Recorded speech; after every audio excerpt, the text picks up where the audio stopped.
Les retraites, justement. Bonjour Nicolas Bouzou. Bonjour Dimitri, bonjour à tous. Ah oui, cinquième journée de mobilisation contre le projet gouvernemental. Est-ce qu'on peut tirer, Nicolas, déjà un premier bilan de ce mois et demi de manifestations qui vient de s'écouler? Oui, bien sûr, déjà, deux choses me frappent, hein. La première, c'est que la majorité, clairement, n'a pas su présenter la réforme. Elle la résume à un enjeu financier, alors que, en réalité, la question est beaucoup plus large. C'est la première réforme post-guerre, pourrait-on dire. On est entré dans un monde où les pays doivent produire eux-mêmes, ils doivent générer des revenus pour se protéger, et donc on doit travailler plus longtemps pour produire plus et pour être capable d'investir davantage, par exemple dans notre défense, mais pas seulement. Hmm. La deuxième chose qui me frappe, c'est notre incapacité à nous mettre d'accord, au moins sur un diagnostic commun, si ce n'est sur les solutions.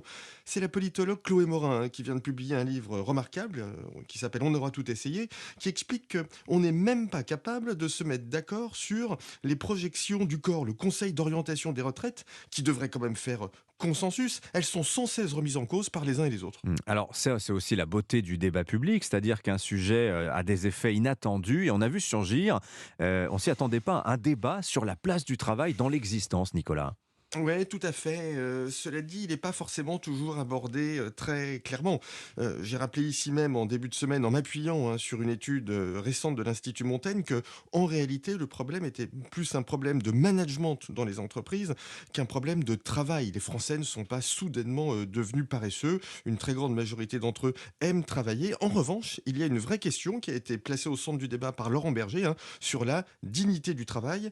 Et je pense que là, vraiment, il a tapé dans le mille et ça explique pourquoi ces manifestations remportent pas mal de succès. Alors ce matin dans le Figaro, le politologue Jérôme Jaffré décrit Laurent Berger de la sorte. Il dit il est à la fois meneur de lutte et juge de paix, position jamais occupée dans le paysage politique français. Mm. C'est assez étonnant. Est-ce que vous pensez que les syndicats ont réussi leur coup et quelque part aussi leur retour dans le débat public? Ouais, clairement, parce qu'ils sont au centre du jeu, parce que les manifestations rassemblent beaucoup de monde, parce qu'elles se passent bien, mais il y a aussi un effet de comparaison. Quand vous voyez le comportement et que vous écoutez le discours des députés insoumis à l'Assemblée nationale, qui est souvent ridicule et parfois indigne, bah, Philippe Martinez et Laurent Berger vous apparaissent le premier comme un prix Nobel de la paix, le deuxième comme un prix Nobel d'économie. Merci beaucoup pour vos lumières, Nicolas Bouzou.